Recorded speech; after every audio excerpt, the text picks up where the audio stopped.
अस्सलामुअलैकुम, welcome back to my channel. उम्मीद है कि आप तमाम लोग खैरियत से होंगे। अल्हम्दुलिल्लाह मैं भी बिल्कुल खैरियत से हूँ, ठीक ठाक हूँ।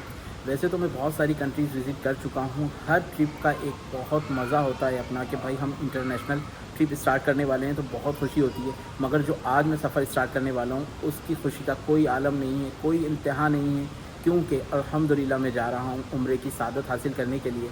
और मेरी ये दुआ है कि आप तमाम देखने वाले जो मुसलमान हैं उन तमाम लोगों को अल्लाह ताला ये मौका दे और हर मुसलमान उम्रे की सादत हासिल करे, अल्लाह ताला का घर देखे, मदीने पाक की ज़ियारत करे। मेरी ये दिल से दुआ है कि आप तमाम लोगों को भी अल्लाह ताला ये मौका ज़रूर दे। टर्मिनल 2 लिस्बन एयरपोर्ट से मेरी फ़्लाइट है, वाया इटली में जाऊंगा जद्दा के लिए। और मैं अभी आ गया हूँ मेट्रो से बैठकर एयरपोर्ट पर। अब मैं शटल सर्विस के ज़रिए टर्मिनल 2 पर जा रहा हूँ और फिर वहाँ से मेरी फ़्लाइट है जद्दा के लिए।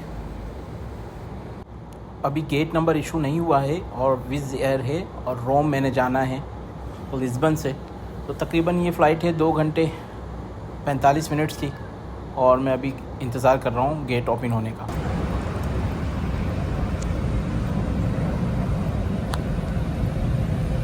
फ़्लाइट बिल्कुल रेडी है अल्हम्दुलिल्लाह। इस तरह की चीप एयरलाइंस में खाना प्रोवाइड नहीं करते हैं, मेन्यू दे देते हैं, आप बाय कर सकते हैं। मगर मैं फिर भी बाय नहीं करूंगा क्योंकि इनमें हलाल और हराम का फ़र्क नहीं होता है। इस वजह से मैं अपना टिफ़िन साथ में लेकर आया हूँ। 2 घंटे 55 मिनट की फ़्लाइट के बाद मैं रोम पहुँच गया हूँ इटली। और अब यहाँ पर थोड़ा सा ले ओवर है और उसके बाद यहाँ से जाऊँगा मैं जद्दा के लिए। मेरी जो नेक्स्ट फ़्लाइट है उसमें तकरीबन 8 से 10 घंटे दरकार हैं मुझे। तो यहाँ पर ट्रांसिट एरिया है, यहाँ पर मैं थोड़ा सा आराम करूँगा क्योंकि 10 घंटे एयरपोर्ट पर गुजारना मुश्किल हो जाता है। और राइट साइड पर मैं आपको दिखाऊं कि ये ट्रांसिट एरिया है एक, और यहाँ पर मैं थोड़ा सा आराम करूँगा और उसके बाद मैं अपनी फ़्लाइट लूँगा। नेक्स्ट फ़्लाइट जो मैंने लेनी है रोम से जद्दा के लिए।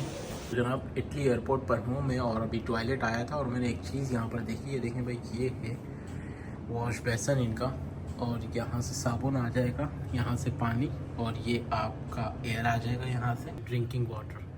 आप हाथ धो लें यहाँ पर और पानी भी पी सकते हैं। ये है इटली का टॉयलेट एयरपोर्ट पर। टर्मिनल 3 की तरफ मुझे जाना है एक्चुअली। और पुर्तगाल से जब मैं इटली आया था तो डायरेक्ट टर्मिनल 1 पे मुझे उतारा था और 8 से 10 घंटे का ले ओवर था तो मैं रात को सो गया था। अब मेरी जो नेक्स्ट फ़्लाइट है उसके लिए मुझे जाना है टर्मिनल 3 की तरफ। तो मैं ये बाहर आ गया हूँ, एग्ज़िट हो रहा हूँ अब, और उसके बाद मैं जाऊँगा टर्मिनल 3। तो वहाँ से अपना बोर्डिंग पास लूँगा और फिर जो है वो नेक्स्ट फ़्लाइट के लिए। तो देखें, ये फ़ायदा है मेरे पास जो TRC कार्ड है पुर्तगाल का, उसका ये फ़ायदा है कि मैं जा रहा हूँ जद्दा और मैं पुर्तगाल से आ रहा हूँ, मगर इटली पर मैंने स्टे किया है और मैं इटली के एयरपोर्ट से बाहर भी निकल सकता हूँ क्योंकि शेंजन ज़ोन है ये। और तकरीबन 29 कंट्रीज़ जो है वो मिलकर शेंजन ज़ोन बनता है। तो मैं किसी भी कंट्री में एयरपोर्ट से बाहर निकल सकता हूँ, थोड़ा सा घूम फिर सकता हूँ और फिर वापस भी जा सकता हूँ। अभी सुबह के 10 बज रहे हैं और मेरी फ़्लाइट है तकरीबन 1:30 बजे की। और अब यहाँ से इंटरनेशनल ट्रिप स्टार्ट हो जाएगा क्योंकि शेंगन ज़ोन में तो मैं घूम सकता था, मगर अब जद्दा जाने के लिए मुझे वीज़ा की रिक्वायरमेंट है। तो यहाँ पर मुझे इमिग्रेशन से भी क्लियर होना पड़ेगा और बोर्डिंग पास मुझे अभी लेना पड़ेगा अपना। तो मैं जा रहा हूँ टर्मिनल 3 की तरफ और मैं अपना बोर्डिंग पास हासिल कर लेता हूँ क्योंकि एयरपोर्ट ये बहुत बड़ा है और फ़र्स्ट टाइम मैं यहाँ पर आया हूँ। तो मैं नहीं चाहता कि किसी भी किस्म का मैं अपना टाइम ज़ाया करूँ और पहले मैं ये चीज़ें देख लूँ अपनी प्रॉपर कि टर्मिनल 3 कितनी दूर है, बोर्डिंग काउंटर कितने बजे तक ओपन होंगे, और ये सारी चीज़ें कर लूँ ताकि मुझे मुश्किलात का सामना ना हो।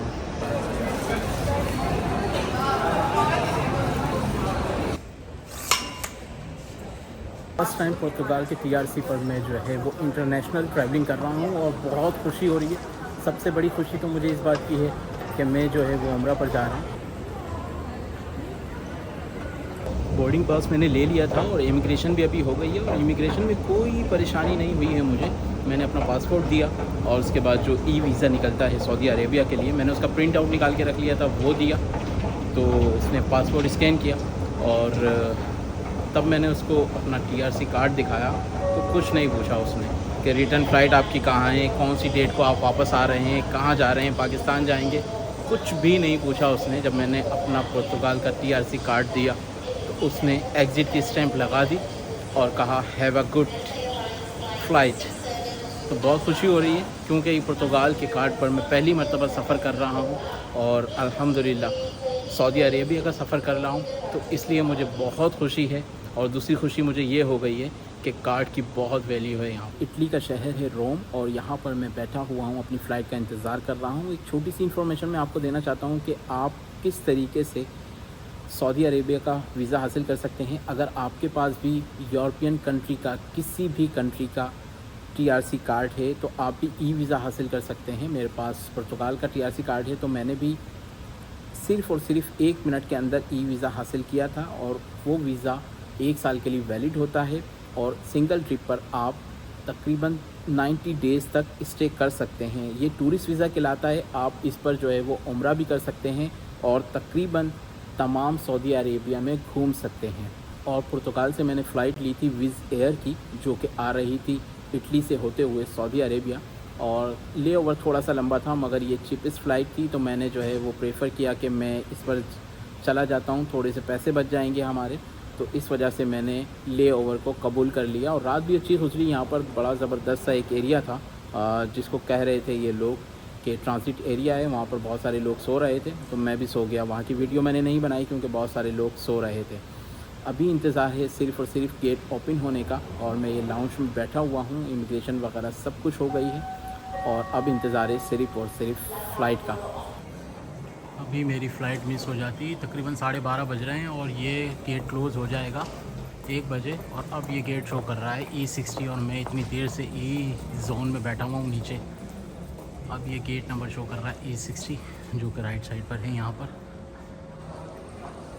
बाल बच गए, अच्छा हुआ मैंने चेक कर लिया गेट नंबर एक्चुअली में क्या है, वरना जोन में बैठा हुआ था मैं और फ़्लाइट रह जाती मेरी। तकरीबन 30 मिनट से और E60 गेट नंबर पे मुझे जाना है।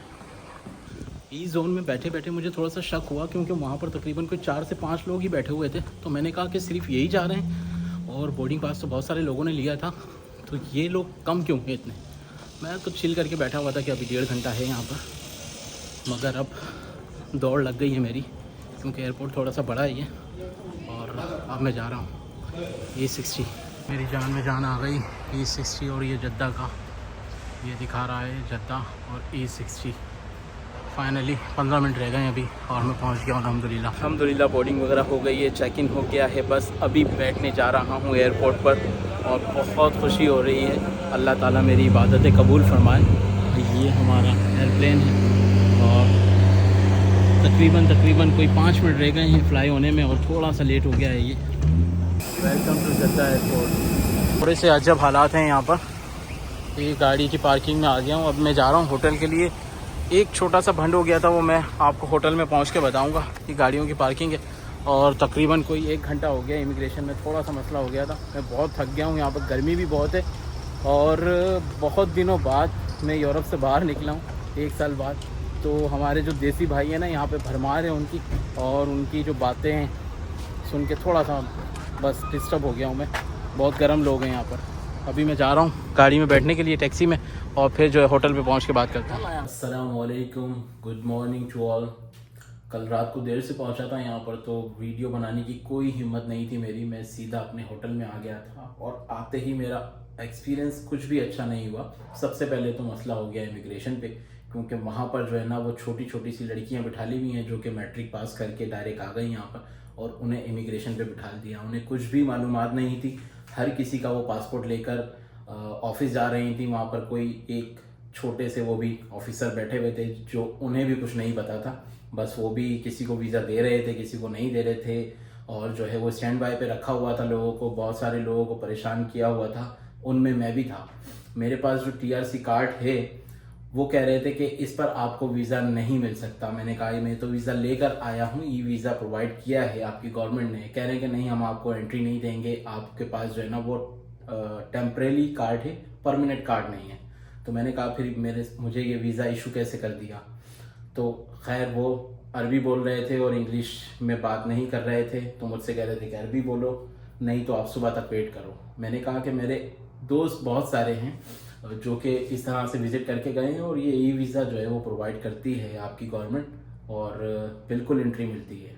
उन्हें कुछ समझ नहीं आ रहा था, मैंने कहा कि चलो अब इनसे बहस करने का कोई फ़ायदा नहीं है। अजीब लोग थे बहुत सारे वहाँ पर, मैंने जो सिक्योरिटी वाले लोग देखे हैं, मैं बता नहीं सकता आपको कि मुझे तो लोगों के साथ जो सलूक कर रहे थे वो सिक्योरिटी वाले, उनको देखकर मुझे इतना गुस्सा आ रहा था कि मैं आपको बयान नहीं कर सकता।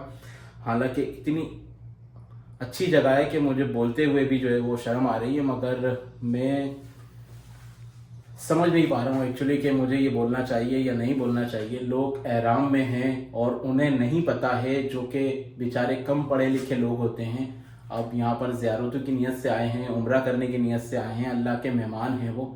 सिक्योरिटी वाले उन्हें धक्का दे रहे हैं कि भाई सीधे चलो, ये लाइन में चलो। एयरपोर्ट की बात कर रहा हूँ मैं आपसे, ना कि मैं हरम की बात कर रहा हूँ आपसे, ना कि किसी और जगह की बात कर रहा हूँ कि लोग होता है ना कि मकसद खड़े हो जाते हैं कहीं पर भी कि भाई हम ज़्यादा से ज़्यादा चीज़ें देख सकें।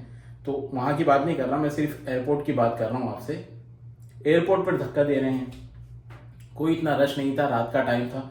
तकरीबन मेरी फ़्लाइट लैंड हुई थी आई थिंक 9:30 बजे रात को, और इतना कोई रश नहीं था, मगर फिर भी जो है वो लोग इतने बदतमीज़ थे। इदारा वहाँ का जो भी काम करने वाले लोग हैं ज़्यादातर बदतमीज़, सीधे मुंह किसी से बात नहीं कर रहे।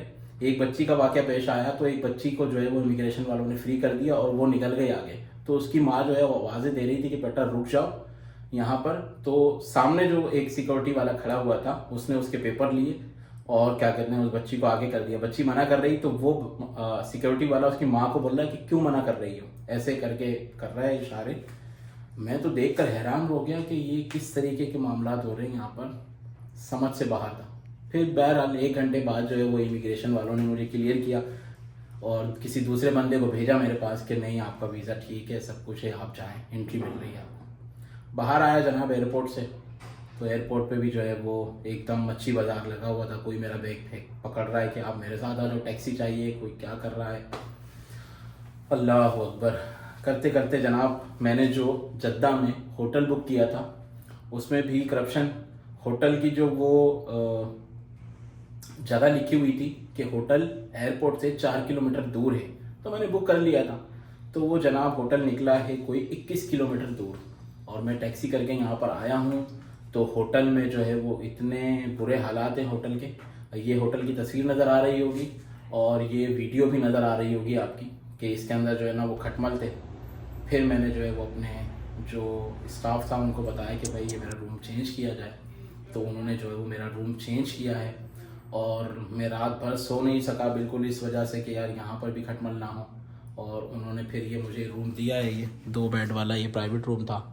तो मगर फिर भी बहरहाल रात गुजर गई है, अल्लाह अल्लाह करके सुबह हो गई है। अल्हम्दुलिल्लाह रात गुजर गई है, जो कुछ हुआ है उसे मैं भुला देता हूँ। अब मैं जा रहा हूँ मदीना के लिए, मुझे बहुत खुश होना चाहिए। मैं उनके शहर में जा रहा हूँ जहाँ पर मैं तो क्या मेरी आने वाली नस्लें भी कुर्बान उनके लिए। और अब मुझे बिल्कुल भी वो पुरानी बातें याद नहीं रखनी है। ये जो एक्सपीरियंस था मैंने आप लोगों को बता दिया है। अब मैं बहुत खुशी खुशी निकल रहा हूँ, टैक्सी मंगाऊंगा, एयरपोर्ट जाऊंगा और मैंने ट्रेन बुक की हुई है वहाँ से, और मैं मदीने के लिए निकल रहा हूँ। ये वाला व्लॉग यहीं पर ख़त्म करता हूँ और अब मिलते हैं दूसरे व्लॉग में। अपना बहुत ख्याल रखिएगा। अल्लाह हाफिज़।